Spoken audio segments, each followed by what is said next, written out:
When an application is built on inflexible connections, the entire system shatters the moment it faces unexpected pressure. In Java, this fragility usually starts with a common habit, a class creating its own dependencies directly inside its logic using the new keyword. Instantiating objects in this specific way creates tight coupling.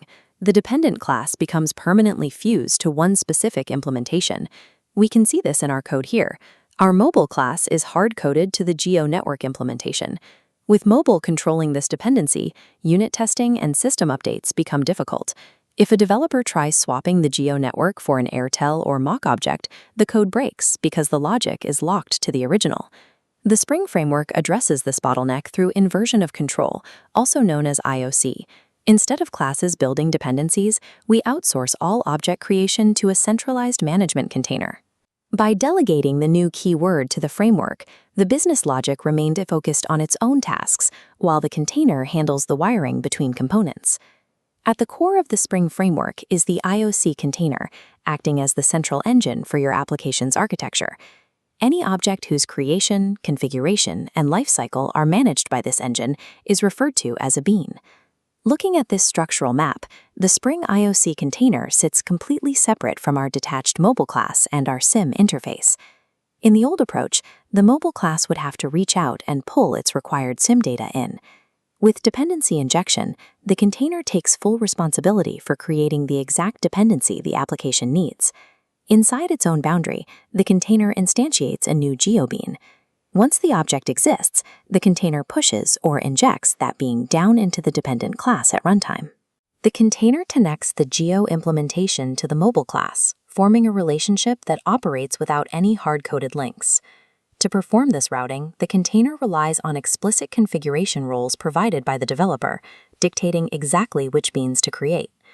Because configuration is separated from business logic, a developer can swap out implementations behind the scenes without modifying the source code of the dependent class.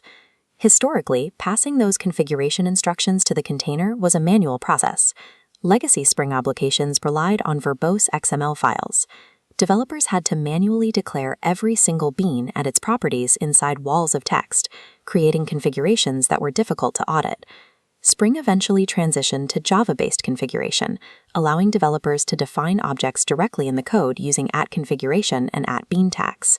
That modern development often bypasses manual definition entirely by relying on automated, annotation-based configuration.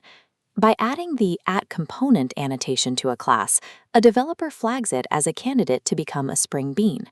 A single @component scan directive then instructs Spring to automatically search the project structure for those specific flags. The framework sweeps the file directories, identifies the tagged components, and pulls them directly into the container's registry.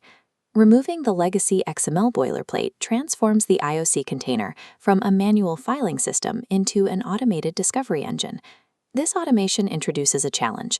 What happens when two separate components, like an Airtel class and a Geo class, both implement the same interface? When the container tries to fulfill a generic request for a SIM dependency, it hits an ambiguity collision, unable to decide which implementation to pick. This collision triggers a crash on startup. Specifically, Spring throws a no unique bean definition exception, halting the application because it requires explicit instructions to resolve the conflict. Developers resolve this by establishing a clear hierarchy. The first method is applying the @primary annotation to one of the conflicting classes. This establishes a default. The framework prioritizes the primary candidate and injects the Airtel bean into the target class. The second, more granular method is the @qualifier annotation. Used directly at the injection point, the qualifier requests a dependency by its explicit, unique bean name, overriding any primary defaults. Here, the injection point specifically requests the GeoBean, bypassing the default hierarchy to grab the unique identifier it needs. As an application grows, utilizing primary hierarchies and explicit qualifiers is the only way to keep the container's automated mapping from generating runtime errors. Once a bean is selected, the container needs a pathway to insert that object into the target class. Spring supports 3 distinct routes for injection. The first route is field injection. By placing an auto-wired tag directly onto a variable, the code is fast to write, but it obscures dependencies and makes testing the class in isolation difficult without starting the entire Spring framework. The second route is setter injection. This pushes the dependency through a setter method, which is useful for optional dependencies that might be modified after the object is created. Finally, there is the standard for modern development, constructor injection.